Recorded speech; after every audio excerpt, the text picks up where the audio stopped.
Welcome to Not Milk Never Milk. Subscribe if you're lactose intolerant. In this video, I will explain how to learn trigonometric identities easily. We'll start by building a strong foundation, which is crucial for mastering these concepts. Think of the unit circle as your central guide. It visually represents all the fundamental relationships.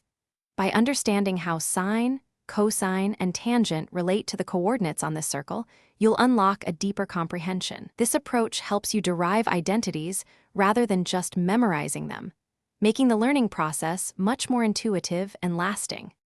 Once you have a solid foundation, focus on mastering the core identities. There are three fundamental Pythagorean identities, with the most famous being sine squared theta plus cosine squared theta equals 1. These are derived directly from the Pythagorean theorem on the unit circle. Next, grasp the reciprocal identities, which define cosecant, secant, and cotangent as the reciprocals of sine, cosine, and tangent, respectively. Finally, the quotient identities, like tangent equals sine over cosine, are essential for simplifying expressions. Consistent practice is key to truly internalizing trigonometric identities. Dedicate at least 15 to 20 minutes each day to solving problems.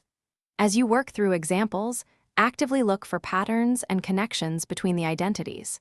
You'll start to see how one identity can be transformed into another, which is incredibly helpful for simplifying complex expressions. Creating flashcards or keeping a small notebook for regular review can also significantly boost your recall and confidence. For an even deeper understanding, try deriving the identities yourself from first principles, such as the unit circle or right triangles. This active learning approach solidifies your knowledge far more than passive memorization. Consider exploring how these identities are applied in fields like physics or engineering. Seeing their practical use can make them more engaging. Finally, make a habit of regularly reviewing all the identities. Consistent review, perhaps once every 2 or 3 days, ensures they remain fresh in your mind for quick and accurate recall. Thanks for watching. If this was helpful, leave a like and consider subscribing. See you next time.